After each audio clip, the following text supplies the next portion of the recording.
अस्सलाम वालेकुम नाज़रीन, मैं हूँ हकीम मियाँ मोहम्मद अफ़ज़ल अल हिजाज़ दुआ खाना से। तो नाज़रीन, अल्लाह ताला ने इंसान को बहुत ही आला और अशरफुल मखलूक़ात पैदा किया है।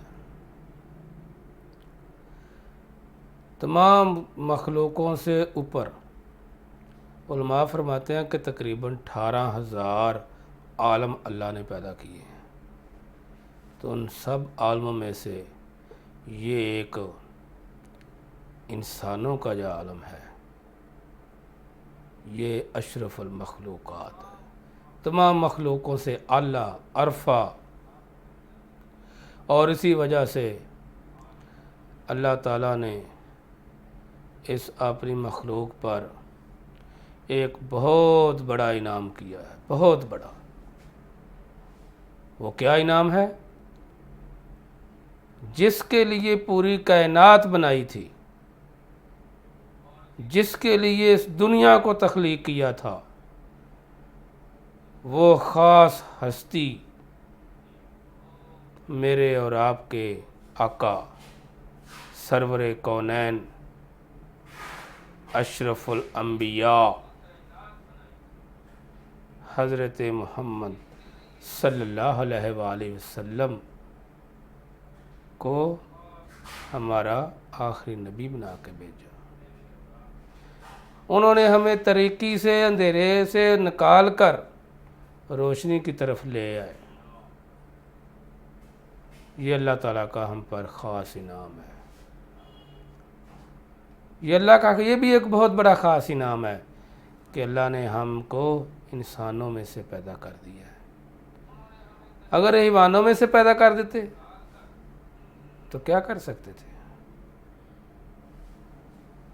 तो दोस्तों, आज ये आपके साथ चंद बातें थी तमहीदी। तो हम अपने ख़ास मौजू की तरफ आते हैं कि जोड़ों का दर्द क्यों होता है, इसकी क्या वजूहात हैं और इनकी ट्रीटमेंट क्या है। तो नाज़रीन, जोड़ों का दर्द यही नहीं है कि सिर्फ जी यूरिक एसिड बढ़ गया जोड़ों का दर्द शुरू हो गया। यूरिक एसिड बढ़ने की भी ख़ास वजूहात है। जोड़ों का दर्द ऐसे नहीं पैदा हो जाता। अल्लाह ताला ने इंसान के अंदर जो एक हड्डी पैदा की है, उसके अंदर एक गुद्दा है और उस हड्डी के ऊपर भी एक बारीक झिल्ली है जो अल्लाह ने पैदा की है इस हड्डी को महफूज रखने के लिए। फिर उसके ऊपर गोश्त चढ़ाया है, उस गोश्त के भी अपने एक पर्दे हैं। फिर उसके ऊपर जिल्द को पैदा किया है, उसके भी ख़ास तहें हैं, उसकी पर्दे हैं। बड़ा महफूज तरीके से अल्लाह ने इस इंसान को पैदा किया है। तो ये एक किसी की एक ख़ास वजह से नहीं हो जाता कि जोड़ों का दर्द कैसे पैदा हो गया है। जोड़ों का दर्द तब पैदा होता है, इसकी 3-4 वजूहात हैं, मैं आपको बताता हूँ।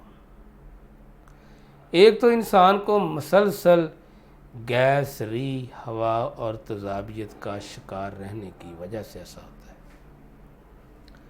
और दूसरे नंबर पर इंसान को कब्ज़ की शिकायत हो जाना, इसकी वजह से भी जोड़ों का दर्द होता है। और तीसरे नंबर पर इंसानी बॉडी के अंदर लीवर जो है, इसका फंक्शन स्लो हो जाना, इसके अंदर सफरा का स्टॉप कर जाना, और जिसकी वजह से हमारे गाल ब्लैंडर के अंदर स्टोन्स वगैरह बन जाती हैं। तो इसकी वजह से भी यूरिक एसिड की ज़्यादती हो जाती है और जोड़ों का दर्द पैदा हो जाता है। इसके साथ साथ हमारी बॉडी के अंदर अल्कलैन फास्फेट की ज़्यादती हो जाना, अलकड़ी बढ़ जाना, रतूबात की ज़्यादती हो जाना, तो इसकी वजह से भी जोड़ों का दर्द पैदा हो जाता है। इसके साथ साथ हमारी बॉडी के अंदर सर्दी की शिद्दत हो जाना, खून के अंदर थिकनेस पैदा हो जाना, खून का गाढ़ापन हो जाना और हार्ट के प्रॉब्लम पैदा हो जाने, तो इसकी वजह से भी यूरिक एसिड की ज़्यादती हो जाती है और जोड़ों का दर्द हो जाता है। इसके साथ साथ एक और सबसे बड़ी वजह है, हमारा मेटाबॉलिज्म सिस्टम जो है वो डिस्टर्ब हो जाना। देखो मेरे रब की शान, अल्लाह ताला ने हमारी किडनी के अंदर बहुत ज़्यादा पर्दे बनाए हुए हैं, उसके ऊपर एक छाननी सी बनाई हुई है, एक नहीं है, वो भी बहुत ज़्यादा है। तो हमारा मेटाबॉलिज्म सिस्टम जो है जब वो डिस्टर्ब हो जाता है तो फिर भी जोड़ों का दर्द पैदा हो जाता है।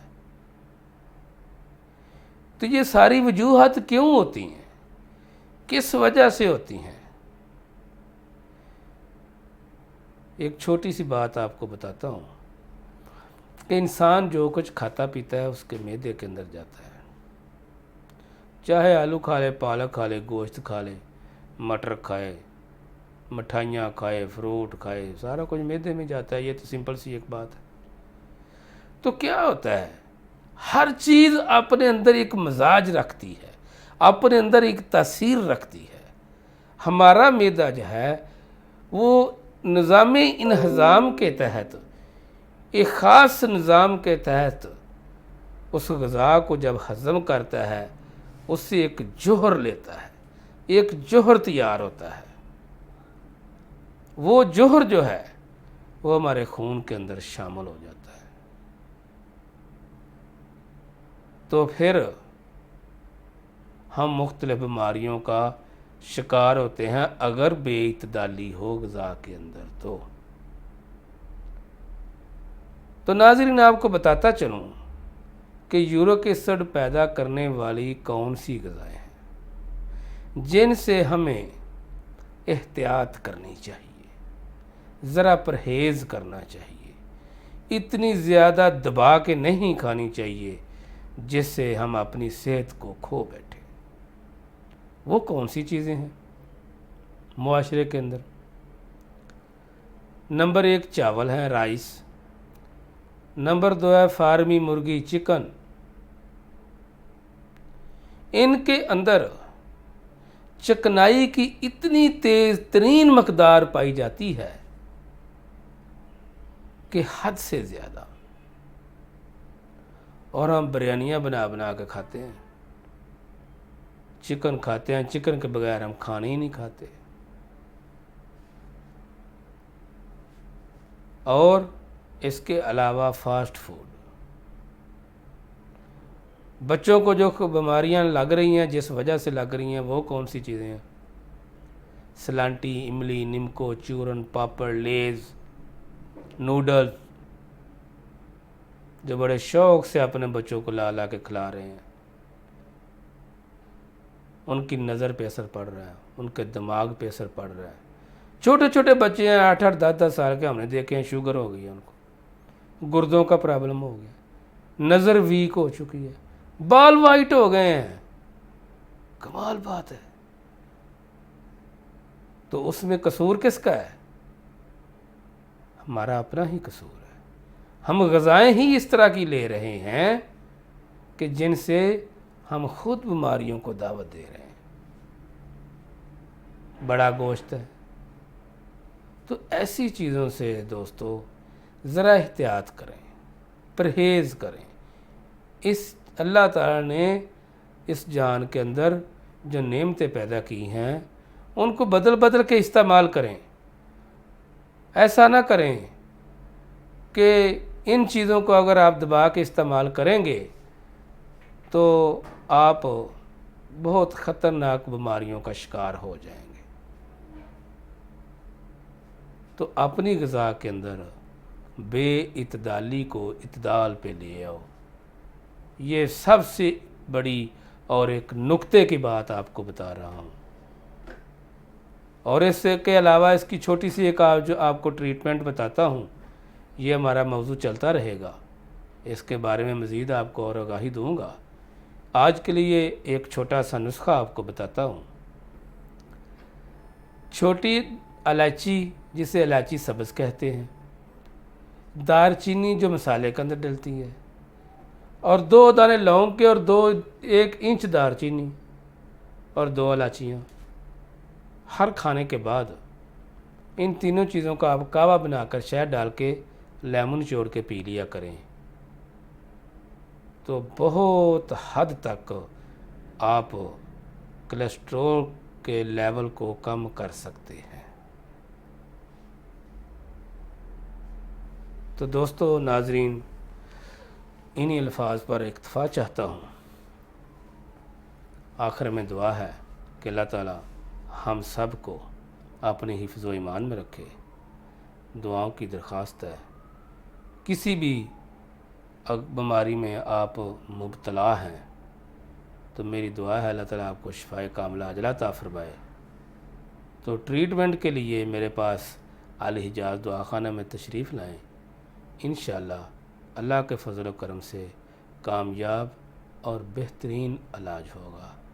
अस्सलामु अलैकुम रहमतुल्लाहि व बरकातुहू।